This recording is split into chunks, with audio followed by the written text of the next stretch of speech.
수소 분야에서 정말 핫하게 떠오르는 국가가 있습니다. 바로 인도입니다.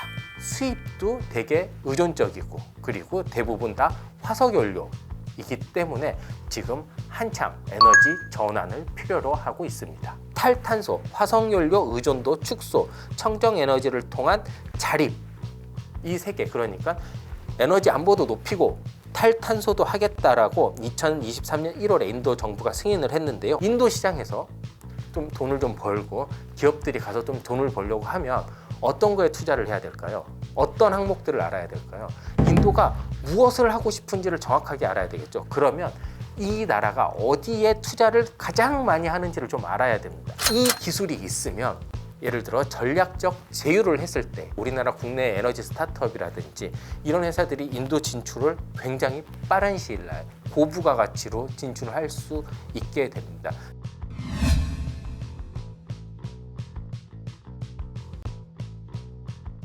특별한 경제 강의 머니특강. 안녕하세요, 주식초등학교 여러분.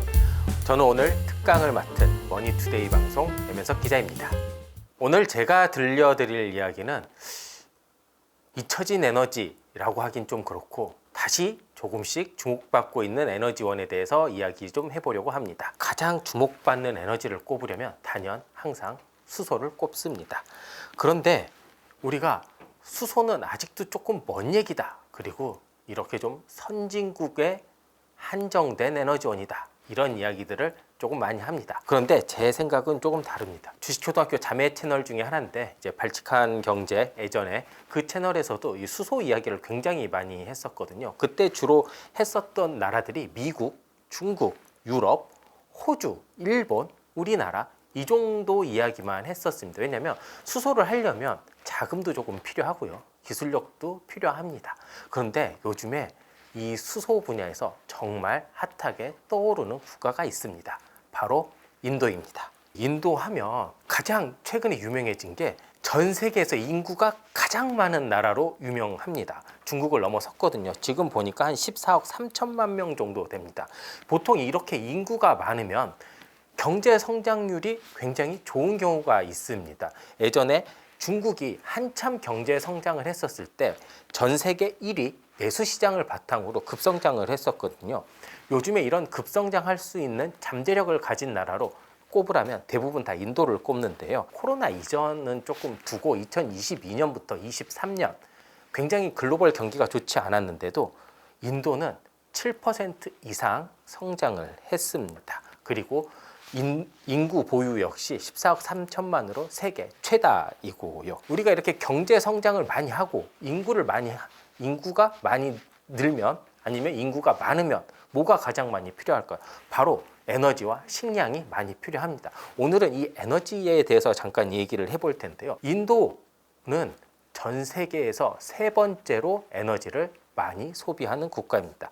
가장 많이 소비하는 나라는 중국, 그 다음은 미국, 그 다음에 바로 인도입니다. 자, 그렇다면 우리나라는 참고로 몇 위일까요? 이게 2022년 통계치까지 나왔는데요. 우리나라는 8위입니다. 한번 재밌으니까 한번 설명을 드리면 중국, 미국, 인도, 러시아, 일본, 캐나다, 브라질, 우리나라입니다. 그리고 우리나라 뒤로 있는 게 독일과 이란입니다. 이런 나라들이 세계 10대 에너지 소비국인데요. 인도 같은 경우에는 이 에너지원 중에 대부분을 이제 화석연료, 그러니까 이산화탄소 배출이 많은 연료를 사용하고 있습니다. 인도는 에너지 수요의 80%를 석탄과 석유, 바이오매스에서 나오고 있습니다. 이 말은 이 에너지원을 쓰면 당연히 이산화탄소 배출이 많을 수밖에 없다라는 겁니다. 그리고 이런 1차 에너지원 소비가 높은데 또 40% 정도를 수입에 의존하고 있습니다. 우리가 인도 하면 자원이 굉장히 많을 것 같은데 또 그렇지만도 않다는 이야기입니다. 이 때문에 인도 같은 경우에서는 이런 에너지원의 수입도 되게 의존적이고 그리고 대부분 다 화석연료이기 때문에 지금 한창 에너지 전환을 필요로 하고 있습니다. 우리가 요즘에 그 그린 경제, 그린 성장, 그린 에너지, 이렇게 뭐든지 그린을 많이 붙이잖아요. 이게 그 기후위기를 극복하기 위해서 대부분 다 그린을 붙이는데 선진국 같은 경우에는 2050년 이제 탄소 중립, 그러니까 내가 배출하는 거 그리고 내가 감축하는 거 이 두 개의 양을 이제 똑같이 하겠다. 그러니까 이제 산술적으로는 탄소 배출을 0으로 만들겠다 해서 이런 정책을 펼치고 있고, 우리나라 역시 그거를 향해 달려가고 있고 전환을 하고 있습니다. 뭐 유럽이나 지금의 미국, 뭐 바뀔 미국은 잘 모르겠는데 바뀐다면 뭐 미국, 호주, 뭐 일본 전부 다 대부분의 선진국이나 이렇게 에너지 다소비 국가들 같은 경우에는 2050년을 이제 탄소 중립 목표를 하고 있는데, 경제 발전이 많이 안 된 나라들은 조금 억울할 수가 있어요. 왜냐하면 사실 지금 이렇게 기후 위기가 온 게 예전에 막 유럽이라든지 미국이라든지 이런 데서 이산화탄소 미친 듯이 뿜어내 가지고 올려놓은 건데, 우리는 이제 조금 먹고 살만 하겠다라고 싶어서 막 개발을 하려고 하는데, 야, 탄소 중립해. 그럼 조금 억울할 수 있잖아요. 그래서 한 중국 같은 경우에는 기억이 조금 가물가물한데 한 2060년 정도 자기네들이 하겠다라고 하고, 인도 같은 경우는 2070년 정도를 이야기하고 있습니다. 이게 그리는 어차피 다 같이 살아야 되니까 2070년 정도를 이야기를 하고 있는데요. 인도 같은 경우가 2070년까지 넷제로, 그러니까 탄소 중립을 한다라고 밝히면서 가열차게 드라이브하고 있는 게 바로 신재생 에너지로의 전환입니다. 인도 같은 경우에는 이제 한 2020년 기준으로 제가 말씀을 드릴게요. 2000년만 하더라도 인도의 1차 에너지 소비 비중, 그러니까 석유와 석탄이 한 25%, 33% 정도 됐습니다. 이때 인도는 산업화가 많이 되지 않았어요. 근데 2020년, 그러니까 이제 코로나가 한참 왔을 때도 이 에너지 소비가 조금 줄었음에도 석탄과 석유의 비중이 25%, 44% 이렇게 급증을 하게 됩니다. 특히 석탄의 비중이요, 한 10%포인트 넘게 이렇게 올랐거든요. 이 말은 인도도 경제적으로 경쟁력을 가지기 위해서는 가격 경쟁력이 필요한데, 그럼 에너지 가격이 높으면 안 되잖아요. 근데 석유는 비싸고 석탄은 조금 쌉니다. 그렇기 때문에 석탄이 높을 수밖에 없는데, 이게 지금은 오히려 마이너스가 될 수가 있어요. 이렇기 때문에 이런 탄소세라든지 이런 글로벌 변화가 있기 때문에 이 부분에서 조금 재생에너지로 많이 바뀌려고 합니다. 그러다 보니까 이제 많은 예산을 투입을 하게 되는데요. 인도 같은 경우에 2014년, 15년 이때 한 100억 루피 정도를 예산으로 투입을 했습니다. 그런데 이게 한 2024년 올해는 1285억 루피까지 상승을 했습니다. 그러니까 이게 한 100억 정도 하던 게 1285억, 그러니까 12배가 올랐죠. 연평균 12%씩 이렇게 예산이 늘어나고 있습니다. 예산 규모는 얼마 안 됩니다. 1285억 루피 해봐야 한 3조 원 가량 정도 되는데요. 인도 같은 경우에는 워낙 개발할 땅도 많고 이렇기 때문에 앞으로 이 예산 증가 규모가 급속도로 커지기 때문에 이런 재생에너지 관련된 예산도 조금 많이 키우고 있는 것 같습니다. 그래서 인도 같은 경우에는 이렇게 좀 재생에너지 투자를 많이 해서 2070년까지 이제 넷제로를 하겠다라는 건데, 실제로 2024년, 그러니까 올해 1월 기준으로 인도의 재생에너지 비중은 한 31% 정도 됩니다. 우리나라가 11%거든요. 그러니까 우리나라보다 재생에너지 비중이 높아요.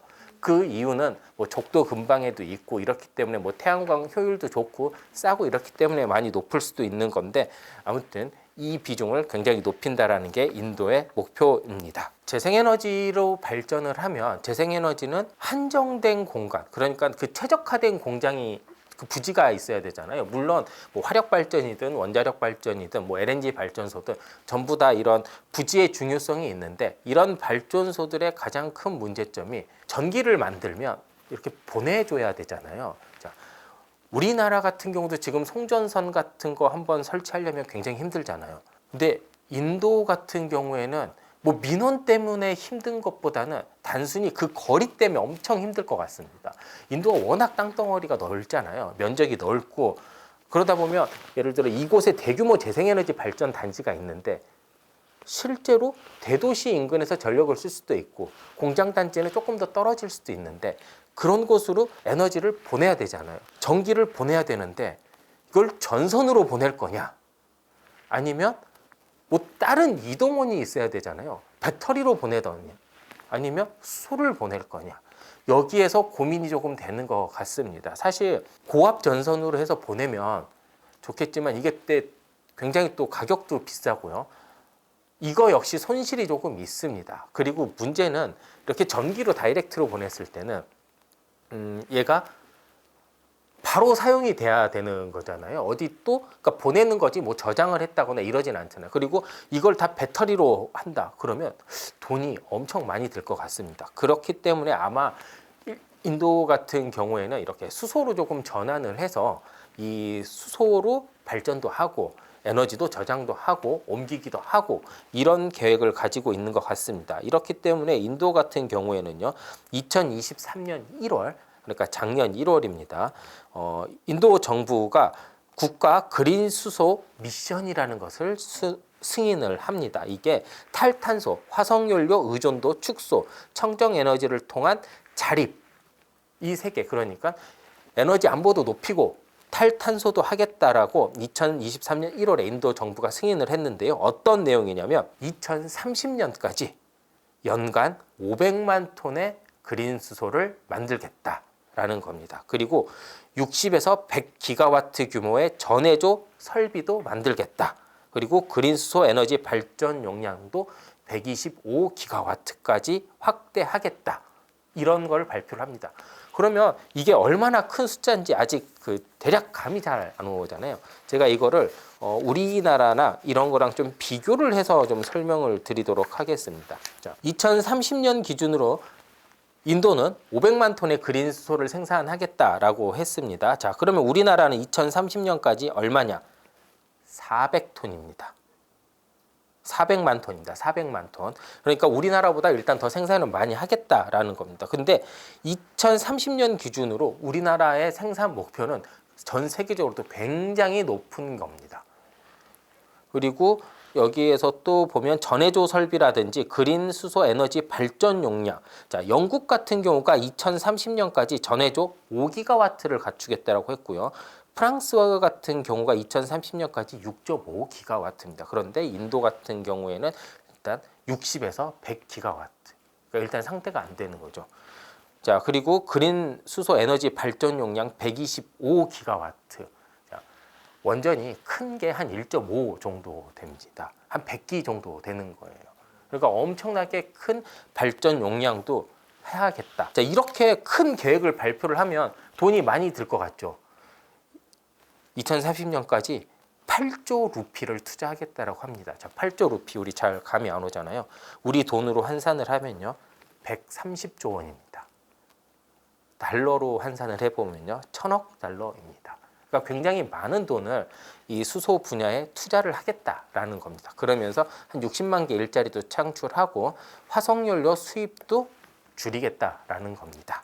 그리고 연간 5천만 톤 규모의 온실가스 감축도 기여를 하겠다라고 발표를 했습니다. 자, 이렇게 8조 루피에는 생산시설 투자가 대부분이겠지만 R&D 비용도 있습니다. 자, 그러면 우리가 인도 시장에서 좀 돈을 좀 벌고 기업들이 가서 좀 돈을 벌려고 하면 어떤 거에 투자를 해야 될까요? 어떤 항목들을 알아야 될까요?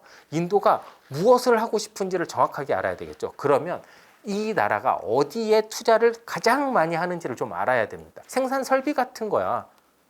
당연히 입찰이 나오면 거기에 이제 많은 기업들이 투자를 할 거고 하겠지만 미리 선점을 한다는 입장에서 보면 인도 정부의 R&D 정책을 조금 볼 필요가 있습니다. 자, 수소 R&D 정책에서요, 2천억 루피 정도가 인도가 그린 수소 국산화를 위해 쓰여지는 예산입니다. 이게 R&D 예산 중에 가장 많은 비중이고요. 이게 우리나라 돈으로 하면 한 3.3조, 그러니까 3조 3천억 원 정도 되는데 2천억 루피 중에서 한 80%, 한 90%, 그러니까 1,800억 루피 정도가 어디에 쓰이냐면요, 전해조 개발에 쓰입니다. 자, 우리가 전해조 그러면 잘 모르잖아요. 이게 수소를 만들려면 전기 분해라는 거를 해야 됩니다. 그러면 태양광이나 풍력이나 어찌됐건 이런 재생에너지나 이제 뭐 원자력이 될 수도 있고요. 그러면 이제 뭐 무탄소 에너지라고 할게요. 그냥 재생에너지라고 하겠습니다. 그린수소는 아까 지금까지는 재생에너지니까 재생에너지를 통해서 전기가 발생이 되면 그 전기를 이용해서 물을 분해를 합니다. 자, 물을 분해를 하면 물은 H2O입니다. 그러면 수소와 산소가 나옵니다. 여기에서 수소만 따로 모으는 게 그린 수소입니다. 재생 전기를 이용해서 수전해를 하는 이 통을 이제 전해조 통이라고 하는데요. 지금 우리나라 같은 경우에는 1메가와트 정도밖에 만들지를 못합니다. 이것도 아직 성공이 왔다 갔다 하긴 하는데 이 기술을 갖고 싶어 합니다. 왜 이 기술을 갖고 싶어 하냐? 그린수소 가격을 낮추는 거는요. 재생에너지 가격을 낮추는 것도 중요하지만 전해조 가격을 낮추는 것도 굉장히 중요합니다. 요즘에 그 전해조를 만들 때 가장 비싼 게 촉매거든요. 전해조 만들 때 많이 들어가는 촉매가 백금입니다. 백금, 플래티넘, 골드보다 한때 더 비쌌던 영어로. 얼마나 비싸겠어요. 물론 그렇기 때문에 수전해를 만드는데 금보다 더 비싼 백금, 지금 아마 금이 조금 더 높을 텐데 한때 그 금보다 더 비싼 백금을 넣어야 돼요. 이게 가격이 수지타산이 잘 안 맞겠죠. 그렇기 때문에 많은 나라들이, 우리나라도 포함이 되고요, 이 백금을 대체하는 새로운 촉매제를 많이 찾으려고 노력을 하고 있습니다. 우리나라, 에스토니아 이런 나라들, 그리고 여러 유럽의 스타트업, 미국, 전부 다 이 지금 촉매 개발에 굉장히 열을 올리고 있습니다. 이 기술이 있으면 예를 들어 전략적 제휴를 했을 때 인도에도 대기업들이 많이 있거든요. 이렇게 전략적 제휴를 했었을 때 우리나라 국내 에너지 스타트업이라든지 이런 회사들이 인도 진출을 굉장히 빠른 시일 내에 고부가 가치로 진출을 할 수 있게 됩니다. 실제로 인도의 재생에너지 기업 이름이 생각이 안 나는데 좀 이름이 어려워가지고 그 기업이 있는데 태양광 발전을 굉장히 크게 하고 있습니다. 이 회사도 여기에서 나오는 전기를 그냥 공급만 하는 게 아니라 옮기면 좋잖아요. 그렇기 때문에 수소 사업에 굉장히 관심이 많고요. 인도의 삼성이라는 회사가 있습니다. 릴라이언스라고. 혹시 한번 구독자 여러분들 네이버에 릴라이언스 이재용 이렇게 쳐보시면 알 텐데 이재용 회장이 거기 결혼식도 가고 그래요. 그렇기 때문에 그 기업도 이게 제가 기억이 정확하게 아는데 수십 조를 넣는다라고 합니다. 수소 개발을 하기 위해서. 물론 재생에너지 포함입니다. 이런 그린수소 생산을 위해서 수십조 원의 투자를 한다고 하니까 아마 우리나라 코스닥 업체가 많이 되겠죠. 특히 수소를 하는 여러 코스닥 업체들이 이런 릴라이언스 기업과의 협력 소식이 있다거나 아니면 인도 정부와의 이런 전해조 개발 소식이 들었다. 굉장한 호재가 될 수도 있겠죠. 하지만 언제나 우리가 아는 정보는 조금 늦을 수도 있다라는 생각을 항상 하시고 투자는 해보시면 좋을 것 같습니다. 인도 같은 경우에는 몇 가지 단계가 있어요. 에너지 정책을 글로벌하게 할 때 대부분 정부 차원에서 정책이 확실하게 수립이 돼야 됩니다. 그리고요, 이 정책을 발판 삼아서 디딤돌 산업 같은 거를 조금 육성을 하고 여기에서 기초 기술이 확보가 되면 시범 사업을 하고 이거를 시범 사업을 하면서 생기는 여러 문제점들이 있잖아요. 규제도 있을 수도 있고 추가 예산이 있을 수도 있고 아니면 여러 국제 협력이 있을 수도 있고요. 그런 거를 이제 연구 개발까지 주면서 실질적으로 우리 산업까지 확대를 시키는 겁니다. 우리나라 같은 경우를 예를 들면 우리나라 같은 경우에 수소 산업을 하기 위해서 2019년에 수소 경제 로드맵이라는 것을 발표를 하고요. 그다음에 수소법이라는 것을 마련을 합니다. 이게 정책과 이런 정책을 뒷받침하는 법안을 근거를 이제 마련을 하는 거죠.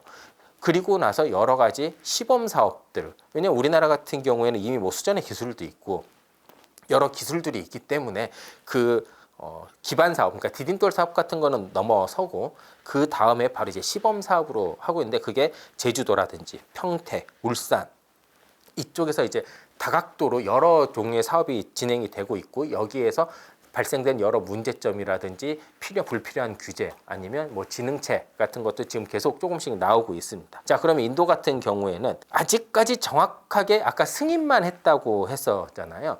2023년에 그린 수소 미션을 달성하기 위한 목표를 이제 만든 겁니다. 그러면 이거를 구체화할 수 있는 로드맵을 만들어야 되겠죠. 올해 하반기나 내년 상반기 정도에 나올 걸로 지금 현재 예상이 돼가고 있습니다. 그러면 인도 같은 경우에는 2025년 부터 본격적으로 수소 경제를 할 수 있는 기반이 만들어지는 겁니다. 그렇다면 인도 같은 경우는 이런 디딤돌 산업을 뭘로 보고 있을까요? 우리가 수소를 하면 대부분 어떤 거랑 연관을 많이 시키냐면, 우리 수소하면 바로 연관되는 물질이 하나 있는데 이게 바로 암모니아입니다. 수소를 그대로 가져오면 좋겠지만 수소라는 게 굉장히 까다롭고 예민한 애여가지고 이거 하나만 하면 가지고 오기 되게 힘들어요. 액화시키기도 힘들고. 근데 얘를 질소랑 묶잖아요. 그러면 암모니아가 돼서, 암모니아는 우리가 과거부터 엄청 거래도 많이 했던 이런 옮기기 쉬운 물질이 됩니다. 그렇기 때문에 이런 암모니아 형태로 많이 지금 운반을 하려고 하는데, 이 암모니아가 뭐에 쓰이냐면 바로 비료에 쓰입니다. 우리가 비료하면 어떤 느낌이 드냐면 어찌됐건 약간 좀 깨끗하지는 않다 이런 느낌이 있잖아요. 이것도 그린 비료, 그러니까 이산화탄소가 안 나오게 만든 이 비료를 사용을 해서 이제 하겠다라고 했는데요. 이건 이미 입찰 공고가 났습니다. 인도에서. 그리고 이 그린 비료 플랜트를 현재 건설을 하고 있고요. 내년부터 아마 본격적으로 생산이 될 것 같은데요. 이렇게 그린 비료 사업을 통해서 일단 그린 수소를 갖추기 위한 디딤돌 산업을 만들고, 그리고 여러 R&D를 해서 2030년까지 아까 말했던 이런 목표 달성을 위해서 인도 정부는 나아갈 것 같습니다. 아까 보면 인도 같은 경우에 우리나라가 일단 빨리 진출하기 위해서는 기술 협력이 조금 필요하잖아요. 그리고 인도 같은 경우에는 우리 기업 그러니까 예전 두산중공업 같은 기업들이 많이 나가서 화력발전소를 굉장히 많이 지어줬어요. 그런 플랜트 산업. 그리고 수소 같은 신산업을 하려면 당연히 인프라가 많이 필요합니다. 인프라라고 하면 뭐 파이프도 있을 수 있고요, 항만도 있을 수 있습니다. 그러면 이렇게 하나 정도씩 일단 한번 짚어드리겠습니다. 첫 번째는 항만 같은 인프라입니다. 인프라부터 생각을 해보면 항만, 수소는 전용 항만이 필요합니다. 왜냐하면 수소를 수출을 하고 수입을 하고 원료를 받고 내보내고 할 때 다른 물질보다 조금 더 예민하기도 하고, 모든 이런 석유든 석탄든 전용 시설들이 좀 필요하거든요. 지금 없기 때문에 이런 수소 항만을 건축해주는 이런 기업들, 우리나라로 치면 이제 엔지니어링 회사들이 좀 많이 인도에 진출하기가 조금 용이할 것 같습니다. 실제로 아랍에미리트나 사우디아라비아 같은 경우 지금 수소 전용 항만을 조금 지으려고 하고 있거든요. 그리고 호주 같은 경우도 마찬가지고요. 여기에 국내 건설사들이라든지 이런 엔지니어링 기업들이 많이 참여를 하고 있습니다. 그런 기업들이 여전히 거기에서 이제 실적을 쌓고 이제 인도로 들어간다면 더 큰 시장이 이제 열릴 수 있는 하나의 조건이 되는 거고요. 두 번째는 용기 같은 이런 수소 경제 관련 이제 부품 회사라고 하면 되겠습니다. 수소 같은 경우에는 이렇게 용기로 옮길 수도 있고 파이프라인으로 옮길 수도 있습니다. 자, 그러면 먼저 용기부터 한번 보면, 용기 같은 경우에는 우리나라가 인정은 안 하실 수도 있는데요. 수소 충전소 있잖아요. 자동차 충전소. 그 충전소 비중이 그러니까 차량 대비 비중이 굉장히 높은 나라 중에 하나입니다. 그렇기 때문에 당연히 이렇게 여러 가지 왔다 갔다 하는 수소 용기들도 많이 필요하겠죠. 그렇기 때문에 국내 중소기업들 같은 경우도 이런 수소 용기 제작 기술이 굉장히 좋습니다. 예를 들면 보통 항만 같은 경우에 전용 항만을 만든다고 해도 이미 원유라든지 이런 것들이 왔다 갔다 하는 항만 근처에 만들게 돼 있습니다. 왜냐하면 저반 시설도 따로 만들 필요도 없기 때문에 보통 그렇게 많이 하면 원유 같은 것도 우리가 차로 많이 실잖아요. 그러면 거기에는 일단 도로 인프라가 있다라는 조건이 좀 있을 수 있어요. 그렇기 때문에 아마 수소 같은 경우에도 그런 도로 인프라가 있는 곳이면 이런 용기 사업하는 분들도 하나의 또 새로운 시장이 될 수도 있고요. 그 다음에 기본적으로 수소 경제는 파이프 경제라고 보시면 됩니다. 우리가 LNG 사업을 할 때 만약에 미국에서 우리 셰일가스 붐 불어서 우리 이런 얘네들이 LNG 파이프라인 많이 깐다라고 하면 우리나라 뭐 관광업체라든지 주가에 조금 영향을 받잖아요. 앞으로 수소 경제도 그렇게 될 가능성이 있습니다. 기본적으로 수소라든지 천연가스라든지 이거는 기체, 액체 상태로 많이 왔다 갔다 하는 거기 때문에 당연히 파이프라인으로 통해서 가는 게 굉장히 효율적입니다. 안정성이 담보가 된다면요. 그렇기 때문에 아마 파이프라인 이런 관광업체들도 조금 전망이 좋을 것 같고요. 세 번째는 전해조 같은 이런 응용 기술을 하는 기술력이 있는 회사입니다. 물론 전해조 기업도 있고 또 하나 연료전지, 그러니까 수소를 이용해서 뭔가를 할 수 있는 그런 전기를 만든다든지 아니면 수소를 만들 수 있는 이런 약간 좀 응용 분야에 있는 기술력이 갖추고 있는 응용 분야, 아마 이곳들은 대부분 또 비상장사일 경우도 많을 것 같은데 이런 곳들을 한번 잘 보시면 좋을 수도 있을 거라고 생각을 합니다. 네 번째는 매니지먼트 회사인데요. 이런 수소 산업을 총괄적으로 기획하는 이런 회사입니다. 우리가 이렇게 에너지 사업 같은 걸 하다 보면 뭐가 정말 중요하면요. 우리 프로젝트 매니저라는 이야기 많이 쓰잖아요. PM. 그 PM의 역할을 해줄 수 있는 전문 기업들이 필요합니다. 예를 들면 유럽이라든지 미국, 일본 같은 이런 자원 개발을 많이 했거나 이런 에너지 사업들을 많이 한 데 같은 경우에는 보통 이런 PM 역할을 하는 기업들이 있습니다. 내가 투자금을 가지고 와서 혹 내가 가지고 있는 여유 자금을 통해서 프로젝트를 만들어서 그 프로젝트를 이제 잘 이끌어내서 거기에 대해서 이렇게 수수료도 받고 이렇게 하는 건데 이런 PM 기업이 우리나라도 굉장히 필요합니다. 하지만 우리나라는 이런 PM 기업이 굉장히 약합니다. 그렇기 때문에 수소는 새로 생겨나는 거잖아요. 그리고 우리가 지금 많이 봤어요. 원유라든지 석탄이라든지 구리라든지 이런 데서 우리가 그 PM한테 굉장히 많은 지시를 들어봤거든요. 지시만 들어본 거에 이제 그치지 말고 이제 내가 지시를 하고 내가 이런 새로운 프로젝트를 꾸릴 수 있는 그 기업들이 좀 만약에 나왔다면 그 기업에도 이렇게 좀 관심을 좀 가지면 좋을 거라고 생각을 합니다. 마지막으로 우리 재생에너지 회사들도 주목할 필요가 있습니다. 특히 태양광 회사입니다. 인도 같은 경우에는요, 수원도 굉장히 풍부하기도 한데 적도 근방에 있잖아요. 그리고 쓰지 않는 땅도 굉장히 많습니다. 태양광을 하기에 굉장히 최적화된 회사입니다.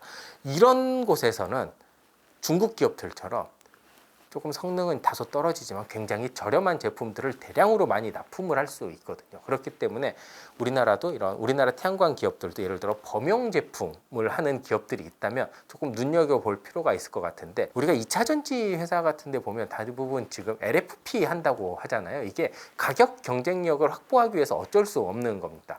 태양광도요. 성능도 좋고 다 좋습니다. 근데 우리가 성능 10% 좋은 것보다 가격 20%싼 게 더 좋을 수 있습니다. 왜냐하면 이런 곳들은 기가 단위로 깔거든요. 수천만 장을 깔아야 되는데 성능 그냥 몇 장 더 깔지 약간 이런 느낌이거든요. 그렇기 때문에 이렇게 좀 저렴한 이런 범용 제품을 생산하는 이런 태양광 회사가 있다면 좀 한번 눈여겨보실 필요도 있을 것 같습니다. 일단 인프라 만드는 회사들은 우리나라가 정말 가능성이 있습니다. 그리고 두 번째, 기술력이 있는, 그러니까 부품을 포함해서 전해조라든지 그리고 이제 용기, 이런 회사들도 숨겨진 회사들이 굉장히 많습니다. 지금 이게 다 비상장사여가지고 지금 뭐라고 얘기를 잘 못하겠는데요. 사실 그 되게 조그만 스타트업부터 어느 정도 규모가 있는 비상장 거래가 되는 기업들까지 여러 기업들이 있습니다. 그 기업들이 아직은 그렇게 막 말이 많이 나오는 건 아닌데 조금씩 기사도 좀 나오고 있으니까요. 한번 살펴보시길 바라겠습니다. 그게 정말 안타깝습니다. 우리나라가 정부 지원이 별로 없습니다. 인도 진출 관련해서요. 민간 기업들은 오히려 인도에 조금 가능성을 보고 미리미리 투자하는 경우가 있습니다. 뭐 현대차 같은 경우도 그렇고 포스코는 예전부터 진출을 해 있었고요. 그런 거 보면 참 좋은데 우리나라가 인도랑 2015년 모리 총리가 처음 왔었을 때 그때 전략적 동반 관계 뭐 이런 걸 하나 맺습니다. 그러니까 우리 굉장히 중요한 사이야 이런 거를 이제 맺는 건데 그냥 맺고 그 다음에 후속타가 별로 없었어요. 그래서 요즘에 다시 또 뭔가를 자꾸 해보려고 하는데 조금 아쉬운 게 이미 다른 나라들과 인도가 협력이 너무 좋습니다. 근데 인도가 최근에 우리나라랑 이렇게 에너지 분야나 여러 제조업 분야에서는 그래도 한국이 기술력도 좀 있고 실제로 후진국에서 선진국으로 발돋움한 경험도 있고 이렇다 보니 좀 많이 교류를 하고자 하고 우리나라 역시 그런 교류를 많이 하고자 합니다. 그렇기 때문에 지금보다는 앞으로 관계가 조금 더 주목을 했으면 좋겠는데 언제 나올까요? 그건 잘 모르겠습니다.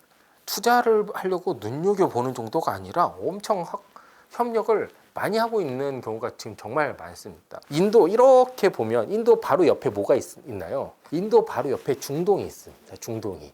그 중동에서 석유의 한 절반 이상을 인도가 수입을 하고 있습니다. 물론 러시아에서도 많이 가지고 오지만 그렇기 때문에 당연히 중동 국가들이랑 인도랑 협력을 많이 할 수밖에 없는데 수소 분야에서도 중동 국가들 UAE, 아랍에미리트나 이제 사우디아라비아랑 협력을 많이 하고 있습니다. 왜냐하면 이미 기존에 석유를 가지고 오면서 구축해왔던 여러 외교적인 관계가 있을 거 아니에요.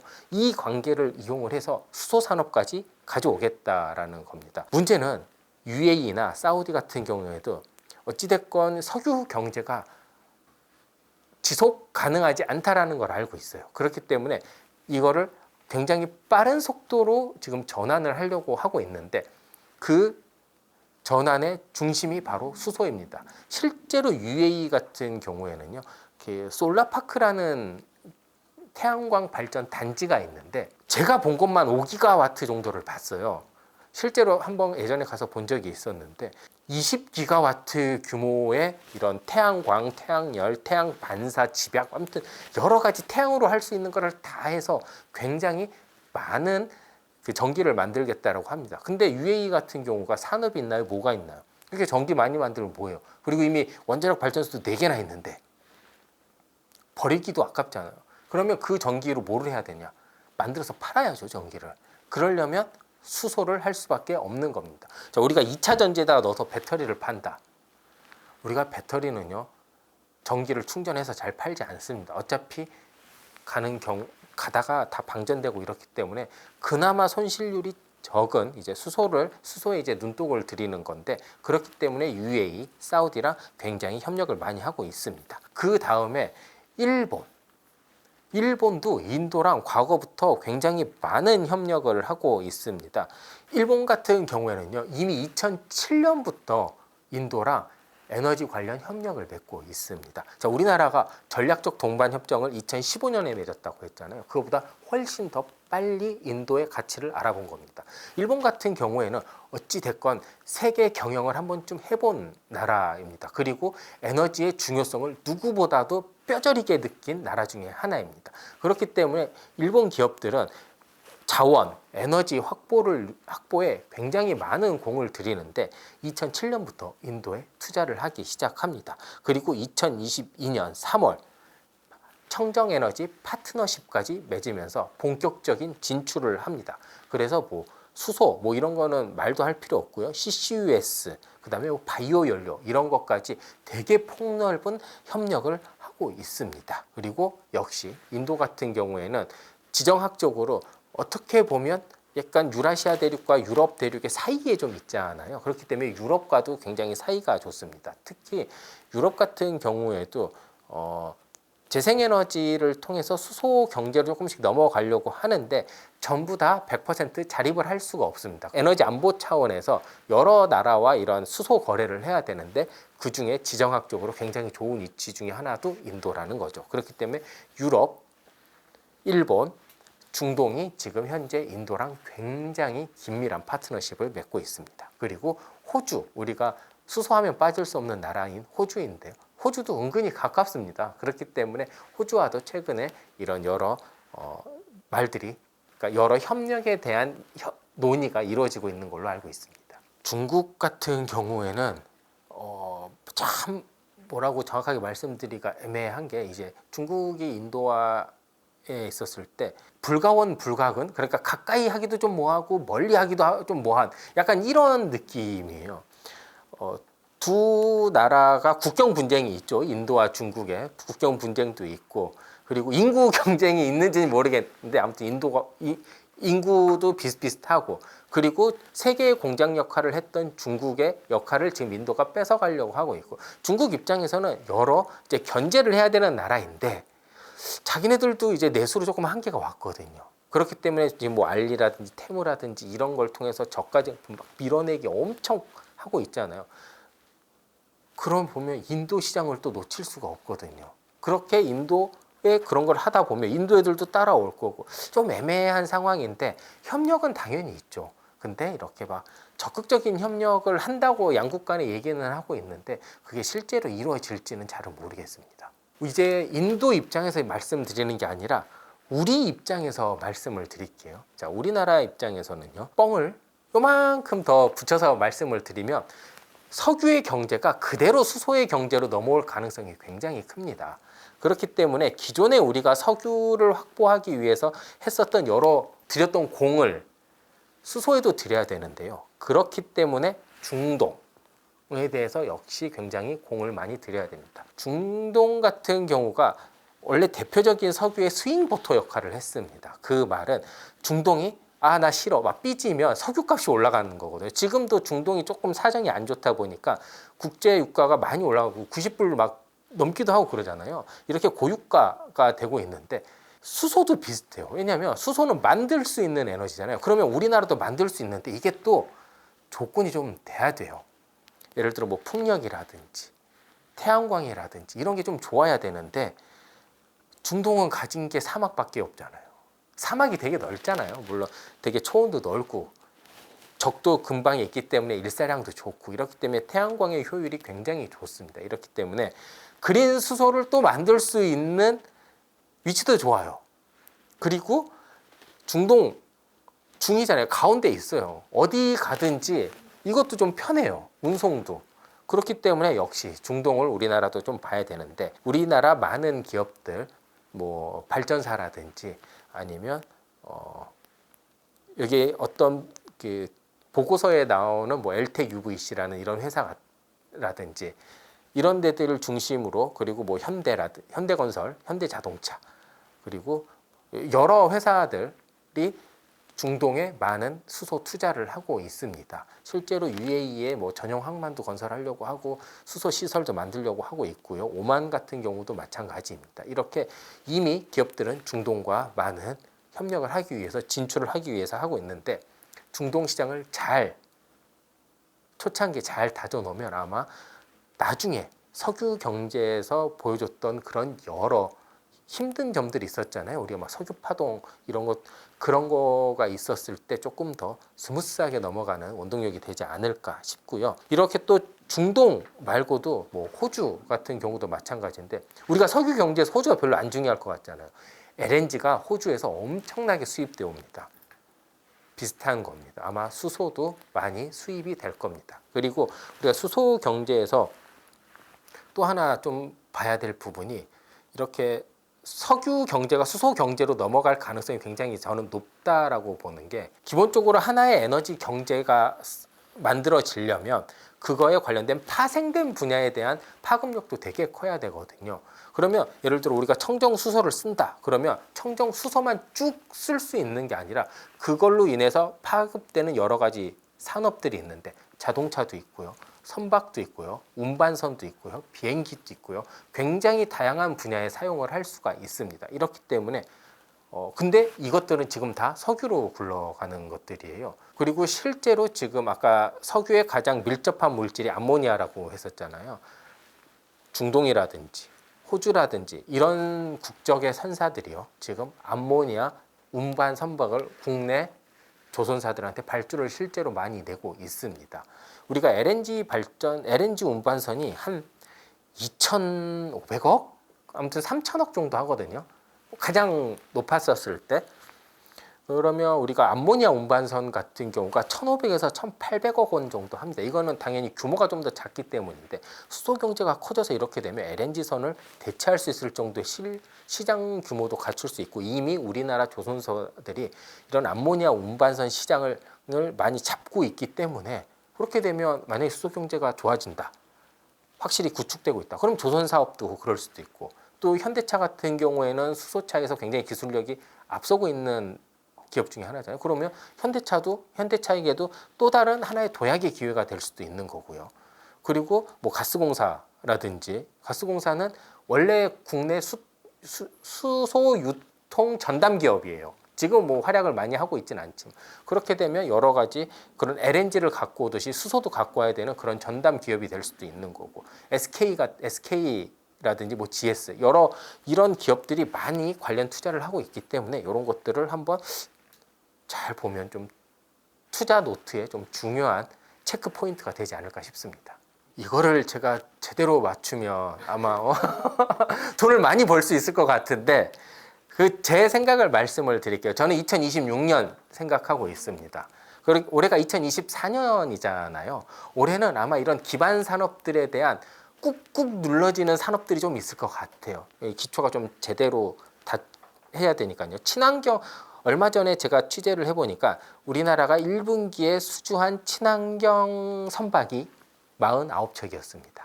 LNG 운반선, 암모니아 운반선 이렇게 조금 나뉘는데요. 암모니아 운반선이 몇 척 됐을 것 같아요? 20척 이상이었습니다. 그러니까 절반 정도 이제 넘어가는 건데 그렇게까지 올라오고 있습니다.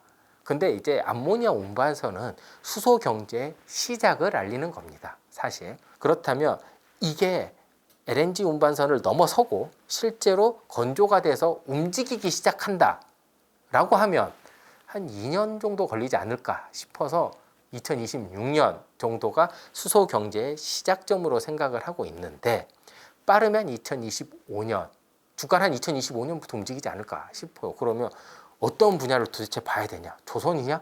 근데 조선 사업 같은 경우에는 여러 리스크들이 많이 있잖아요. 그렇기 때문에 함부로 투자를 뭐 해라 마라라고 하긴 조금 그렇지만 예를 들어 그런 업종을 얘기를 해드리면 뭐든지 산업 초기가 되면 인프라를 하는 곳들을 한번 좀 눈여겨보시면 좋을 것 같습니다. 우리나라 같은 경우에는요. 그 다음으로는 이제 바로 응용 사업하는 곳들이 있을 수 있어요. 근데 우리 생활과 밀접하지 않은 응용 사업들이 먼저 주목받을 수도 있습니다. 왜냐하면 우리가 체감으로 느끼려면 수소가 뭐가 담보가 돼야 되냐면 안전성이 담보가 돼야 돼요. 우리가 아직도 수소하면 약간 좀 위험하다라는 생각이 있잖아요. 그럼 그런 인식 개선이라든지 뭐 그와 관련된 인프라 이런 것들이 다 갖춰지기까지는 시간이 조금 걸릴 수 있기 때문에 우리야 밀접하지는 않지만 우리 생활에 연관을 주는 바로 발전 분야를 한번 잘 봐보시면 좋을 것 같다라는 생각을 말씀을 드립니다. 그런데 투자는 본인이 직접 하시는 겁니다.